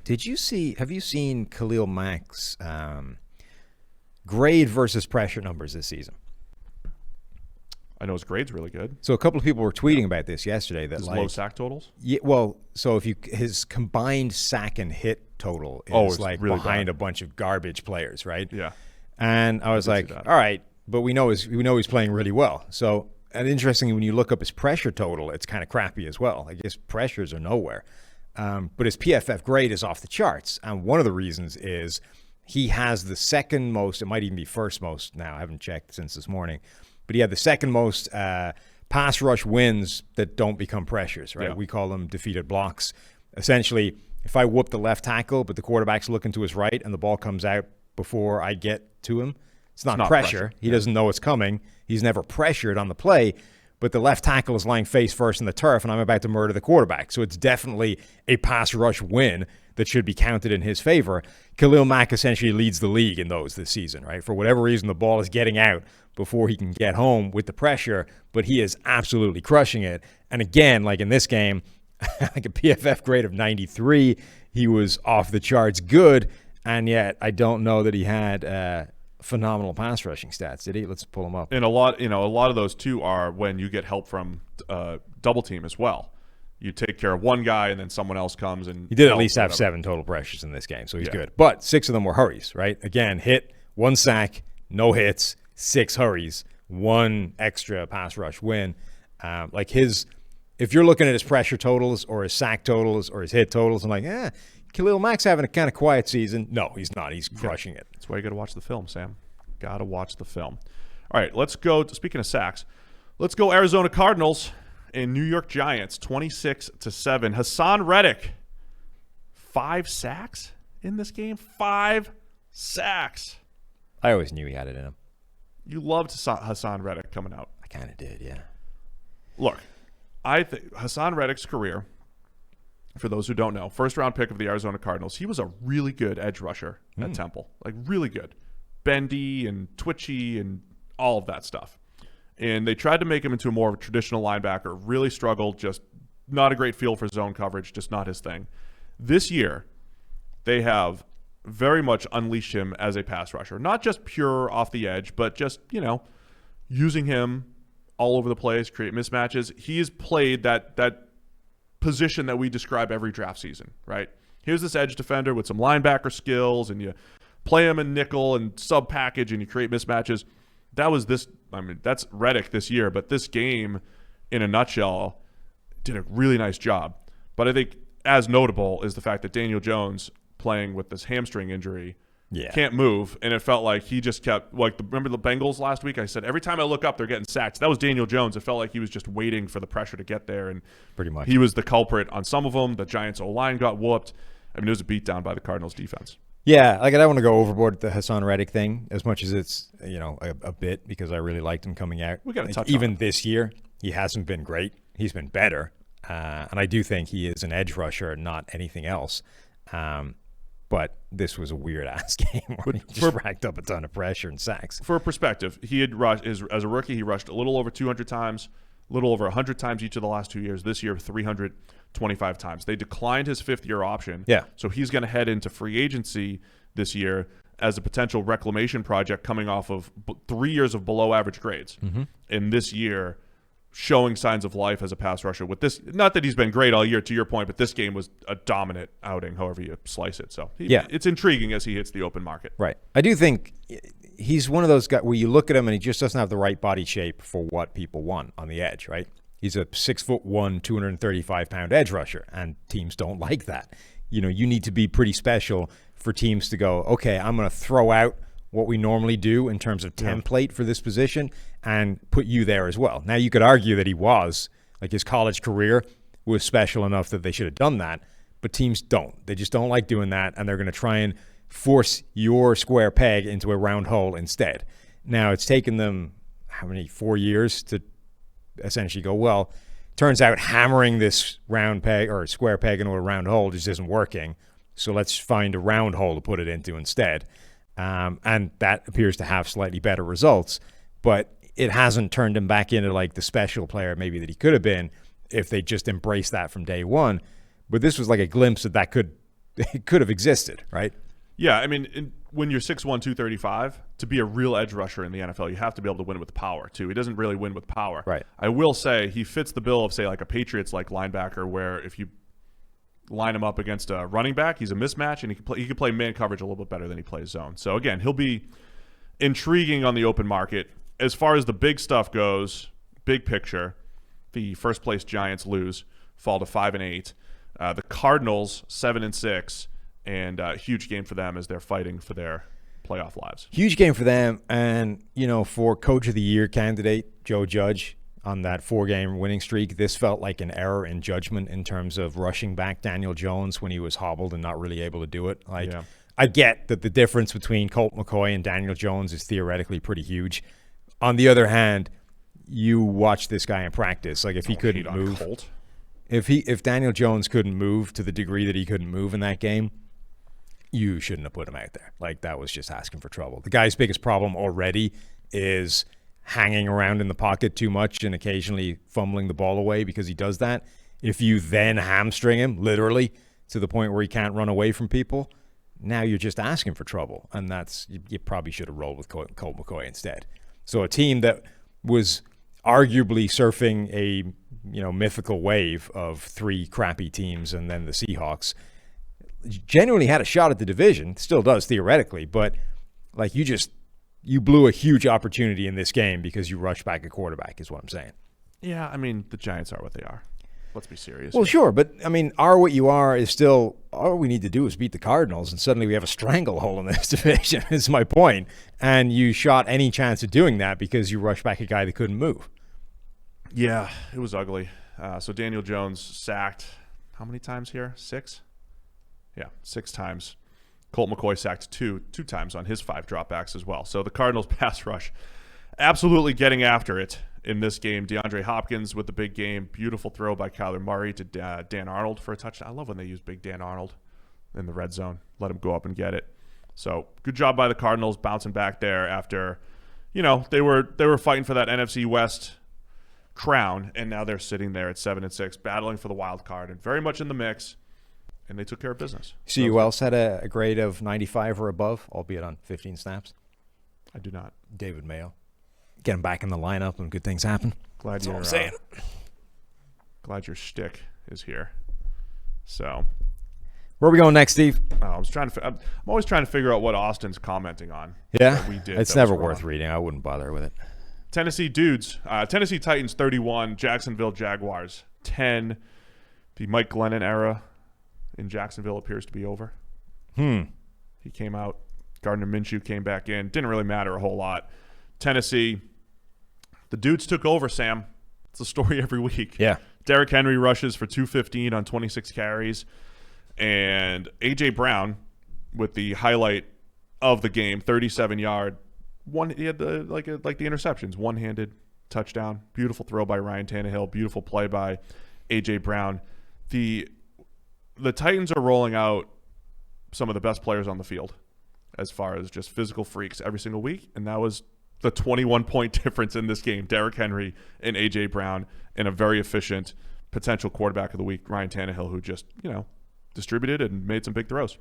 Jacksonville's inability to stop Derrick Henry is impressive. Since the start of 2019, so last year, Derrick Henry has averaged almost 5 yards a carry after contact against the Jags. He has broken 18 tackles.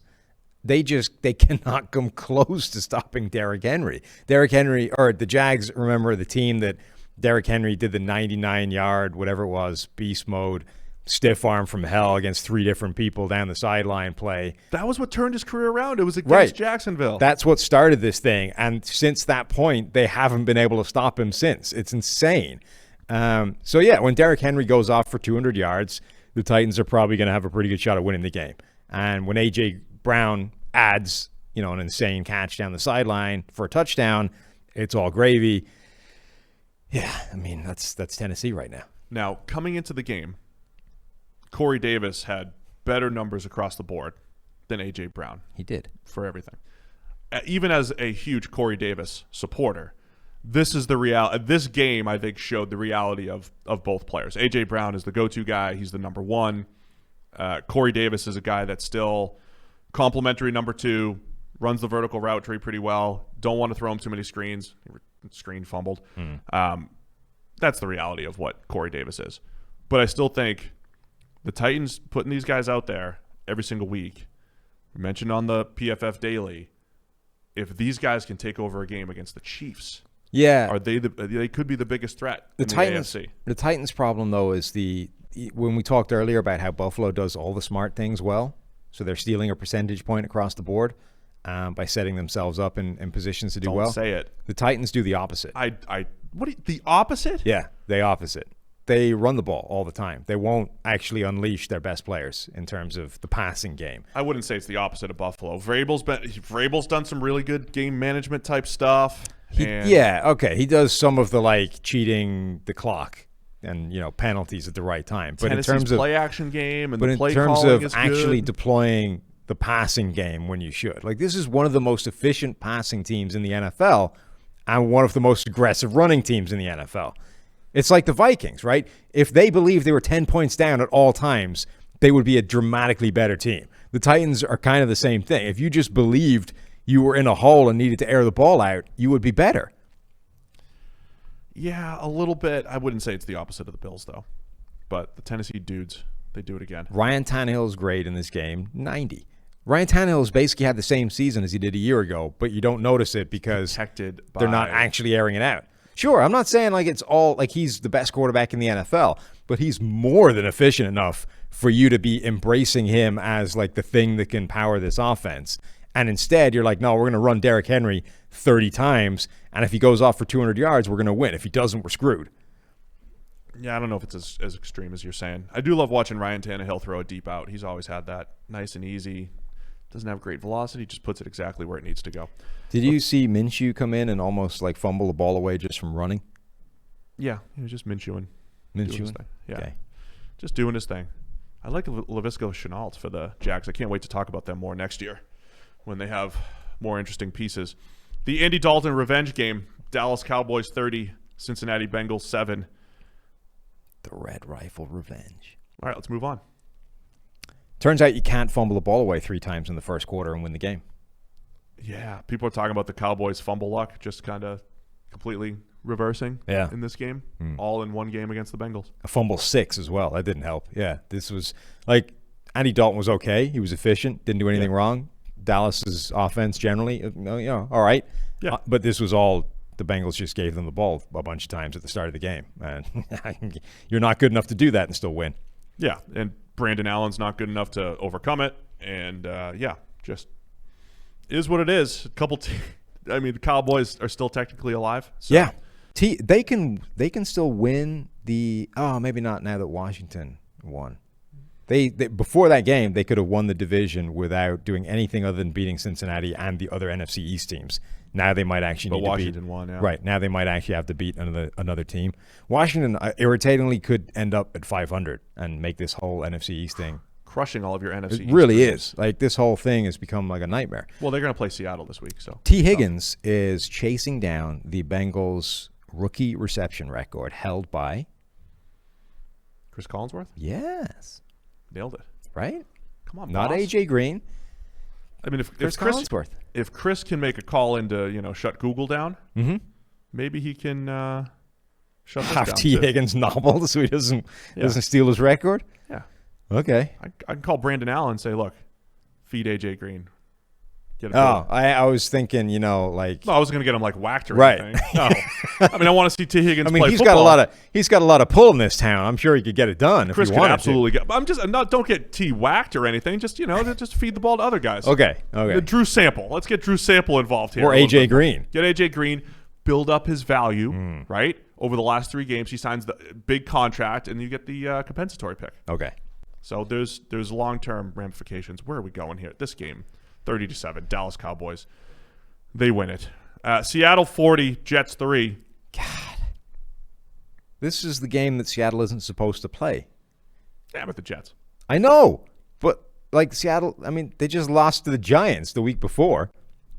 You're like, why? Seattle's never going to cover 14 points against anybody. And then, the Jets. So Marcus May had a really nice interception. It didn't matter at all. Did you see Rich Eisen's tweet? No. He was calling on all current and former players to explain to him what a 6-hour plane ride for a team that was 0-12, having just lost by 40 points.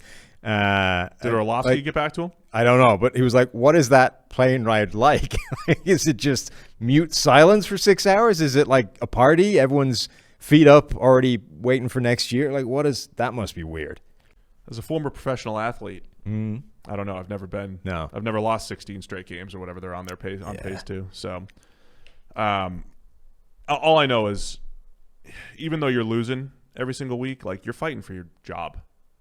So even though it's from the outside perspective looking in, it's like, how can the Jets be motivated? Because they're all fighting for their jobs. They're all fighting for being a part of the Jets next year or being part of another team next year. Marcus May is going to be a free agent. He's fighting for a huge contract. He had that great interception. I think he's one of the top safeties on the market. That's what they're fighting for all the time. Sam Darnold's fighting for his next opportunity. Once he gets, they move on from him. He was just trying to throw the ball to the Seahawks who wouldn't catch it yesterday. Yeah. Russ took care of business. It doesn't matter in the MVP race, which we thought it would. Because of the last couple weeks, but Russ took care of business and Seattle took care of business, and if they can beat Washington next week, they're battling the Rams in Week 16 for the NFC West title, or at least, for the lead in the NFC West. So, I don't know. Not much else to say. 40-3 game. I like watching Marcus May play football, so yeah, that's my Jets takeaway. This did seem to be as close as the Jets have come this year to just packing it in, though. All right, we're done with this. Roll on 2021. Yeah. We're out. It was a beatdown. It was. I thought the May interception would give him some life. Okay, let's go to the football team. 23-15 over the 49ers. Deebo Samuel comes out injured after just 1 9-yard carry. I honestly think that was a huge factor for the Niners. It's going to be tough to beat the football team either way. The Niners' best shot in any given week is when you have Deebo, you have Ayuk, you have Mostert, you have the speed and playmakers everywhere. As soon as they lost Deebo Samuel, it felt like they were fighting an uphill battle. Chase Young kept finding the football every which way in this one, and the football team's defense is playing pretty well. It is, and it matches up interestingly against the 49ers anyway, even with Deebo, because the Washington football team are one of the best teams in the NFL this season at limiting yards after the catch. They were top 3, I think. And obviously that's the 49ers offense, right? We don't actually push the ball down the field. We just give it to Ayuk and to Debo and to all the other yards after the catch monsters, and we beat you that way. Washington was actually set up pretty well to combat that anyway. And then you lose Debo, and suddenly that's an advantage break in your direction. Yeah, like this was Washington's defense in full flight. And as much as we've been, it's kind of like what's the difference between the narrative on the Chiefs and the narrative on the Steelers a couple of weeks ago, right? What's the difference between the narrative on the Giants, whose 4-game win streak was built off facing the NFC East and then one good win against Seattle, and Washington? And I think there's a real difference in narrative because, like, their coach was legitimately battling cancer for the first half of the year, right? Like, it's probably worth noting that at the point where he no longer has to spend half his days trying to stay alive, he can dedicate a little bit of mental resource and runtime to figuring out how to gain an edge against the 49ers in a given week, right? Like, the difference between them earlier in the year and late in the year is probably a significant thing in a way it wasn't necessarily with the Giants, who had like 100% runtime dedicated to this thing from day one. Ron Rivera has been through a lot with all that stuff. I also wonder how much maybe you look at the Washington roster and it was not appealing coming into the season. How much Ron Rivera he's just got a track record as a good coach. Yeah. For the most part, he got the most out of all of his players in Carolina. And I think for the football team, once they get more talent, right? They've played well on defense.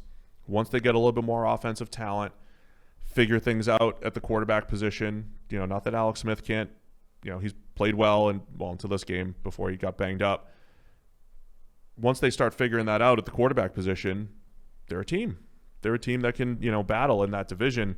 If you felt like if you watched this game and you felt like the past games were a little rough, they were. Just looking at EPA per play, minus 0.48 for the football team and minus 0.55 for the 49ers. Anytime you're in the negatives, it's rough when it comes to EPA, and that low, both sides, pretty bad. So It was a rough game, both sides of the football, but the football team balling out. 3 quarterbacks played in this game, and none of them had a PFF grade above 55.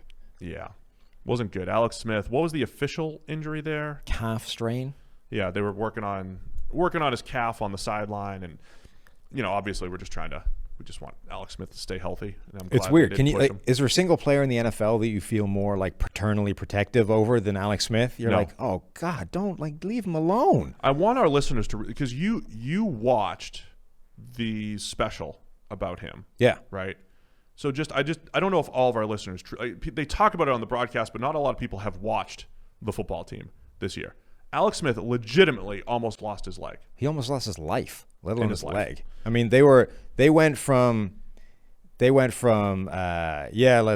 stitch this up. Okay, suddenly he's got multiple flesh-eating bacteria and infections in this leg, right? And they went from like, okay, let's tidy this up, to how do we save the leg, to he might not make it through the night. Like at one point, his wife asked the doctor, if this was your leg, what would you do? And the doctor said, amputate the leg, like cut it off. It's that, or you're risking his life right now. And he went from that. By the time they had finished all the chasing up the dead tissue, he was missing like the majority of the meat from like ankle to knee on that leg, right? Just the muscle was no longer there. It was all gone. And they were saying, I mean, you might, move around normally again, but football is not happening. Forget it. And he went from that to playing in the NFL again. It's insane. Like that is maybe the greatest comeback. Cringe every time right. He takes a hit. It's maybe the greatest comeback, not of this year. Like anyone suggesting anybody else for comeback player of the year is out of their damn minds. It's maybe the greatest comeback in NFL history. It is absolutely ridiculous that he's playing football again. So great story, and I wanted to make sure, because we have millions and millions of listeners. Many are new, and I don't know if everybody's heard that story, but a lot of you have. But just making sure that people know. Football team, NFC East leader, playing Seattle next week. Let's wrap it up. Can somebody please get Kyle Shanahan a quarterback, like a real one, not one of these pretend ones? I want to see what they do, because and on one hand, you can look and say, we went to the Super Bowl with Jimmy Garoppolo. Yes. We're literally one overthrow on a post route away from a Super Bowl championship, or a Patrick Mahomes not being a freak on 3rd and 15 from a Super Bowl title. And would that completely change your perception of Garoppolo and say, well, we won a Super Bowl with him, let's keep going? Or I'm intrigued. It's a lot of offseason talk. I can't wait to get to it. Does Shanahan want a more mobile quarterback to just really keep defenses off balance? I want to see what he wants to do. If he feels a little hamstrung by Garoppolo, like he can only get to a certain point with Jimmy G. I mean, he can, right? But that certain point might actually, I mean, it might be a Super Bowl. They might be capable of winning 1 or 2 Super Bowls with Jimmy Garoppolo a quarterback. But what would happen if you gave him like a real quarterback, like a really good one? He's basically had one pretty high-end quarterback in his entire career and turned that guy instantly into an MVP, Matt Ryan. And Matt Ryan, as good as he is, has never been like Aaron Rodgers. Like, what if you found Kyle Shanahan and Aaron Rodgers? So Aaron Rodgers could be free in about a year, depending on what happens here. Now we're talking. I think there's a world in the NFL where look, I don't know, based off the way Rodgers is playing this year, who knows how soon this happens. Jordan Love may never see the field for 4 years. Well, maybe there's a Jordan Love available then. There might be a Jordan Love available. New England needs a quarterback. Do they have familiarity with Jimmy Garoppolo in cap space? Do you want to trade him back to New England? Do you want to start maneuvering things around to get Zach Wilson, who's kind of a Jimmy Garoppolo clone-ish, but cheaper? There's a lot of different ways. I can't wait for the offseason. I love the offseason. Team building season, man. A lot of fun things to discuss. Let's wrap it up, though, with this Falcons-Chargers game. Wow. I'm going to use your phrase. Both teams conspiring to lose. Yeah. Doing everything they could possibly do to try to lose. Matt Ryan with 5 turnover-worthy plays in this game. The Chargers, clock management at the end of the first half, just atrocious again. God, what? How do you screw that up again? So they completed a pass, tried to run the field goal team on, but like after 10 seconds of running up to the line of scrimmage with their offense. Was it a pass or was it a run? Didn't they run the ball? Was it a run? Whatever it was. They ran the ball with like 25 seconds left on the clock, and then didn't seem to understand that, oh crap, we now have to run on the field goal team needs to be on now. And this was whatever about that happening in the general course of things ever, that would be bad. This happened in the week that Anthony Lynn took over special teams because of the train wreck that it was the week before. Yeah. I don't understand how that happens. That is like egregiously bad. Amy Trask, the other day, we interviewed her. I thought it was a great interview. Go check it out on our preview podcast. It's also on YouTube as a standalone video. I thought Amy made a great point that you and I have lived, which is there's 32 teams, 32 different styles of doing things, 32. I've used the phrase 32 levels of competency before, but it's just, there's 32 different ways of doing things, bottom line. It is always amazing to me how certain coaches and coaching staffs and teams are just so well prepared for some of those situations and some are not. And we talked about this off air a little bit about like Bill Belichick. Like, how is Bill Belichick better at these things because it's Bill, or because he puts all of the checks and balances in place to make sure that this stuff is covered? Because situational football, Sam, you played football. How much practice time do you have to go over every last piece of situational football? I think it's so important to have the right people in place who are just focused on that and have your ear and all that stuff. I think, again, I come back to like the McVay thing. A good head coach makes sure that everybody below them is coached up, has their role, has their job, and I think that's what separates good clock management from bad clock management, is that preparation and having people focusing on it. And it just seems like the Chargers certainly do not have that in place. A lot of people, the instinctive reaction is Anthony Lynn needs to be fired right now. This is an egregious. He's costing the team. He needs to be booted out the door. I don't think that needs to happen, but Anthony Lynn does need to figure out the solution to this problem that keeps recurring and keeps causing him issues. And that, as you said, could be as simple as find a guy that does this stuff, right? Yeah. Find somebody whose role this is, who can buzz down while you're trying to work out what the situation is or the play or the effect of what just happened. A guy that can be in your ear and being immediately like, this is the instructions of what we're doing, right? Because whatever you're doing right now of Lynn trying to calculate this all in his head on the fly at the same time is failing repeatedly. Now, I don't think that needs to cost him his job, but it does if he doesn't address it, right? And be like, okay, I need to find a solution to this. Maybe there's a guy in a booth, whatever it is. Anthony Lynn needs to fix this rather than Anthony Lynn needs to be fired because of it. The Falcons are going to play the Bucs 2 out of the next 3 weeks. Don't look now, but the Falcons defense is doing some nice things these last few weeks, and they've got some pieces maybe to build around. And as you're looking at the next head coach or the next regime to take over the Falcons, you're still trying to assess where Matt Ryan is. This was not a good game for him and his future. But I think you're looking at the defensive side, A.J. Terrell, Keanu O'Neal, Deion Jones, Darqueze Dennard. Not that all of them are, locked up or whatever going forward, but you've got some pieces that are playing a little bit better on that side of the ball. But the Chargers, they pull it off. 20-17. Herbert played a cleaner game than Matt Ryan in the end. Yeah. So that's it, man. Week 14. It's in the books other than Monday Night Football. This is going to be a good one. Ravens and Browns. So go check it out. Check out our preview, Ravens-Browns, on the preview episode. Same episode that we had Amy Trask. Go check out the PFF NFL Daily. Go subscribe if you haven't already. We'll be in your inbox every morning. The Browns, all of a sudden, I mean, this is a tough matchup to be sure, but if they could somehow win, they actually have sniff of topping the division all of a sudden. It'd be like, what, a game back from Pittsburgh? And they play Pittsburgh. Yeah. Yeah. We have to take a look at the tiebreaker situation there because they're still a game back. But, yeah, the Browns, legitimate here in 2020. What a weird year. Anyway, thanks to everybody for tuning in. Week 14 in the books. We'll be back on Thursday previewing all of the Week 15 action. Go check out PFF.com, all your premium stats. They're coming out today on Monday. Get all your grades and stats. PFF.com, PFF Elite. Thanks to everybody for tuning in. See you guys on Thursday.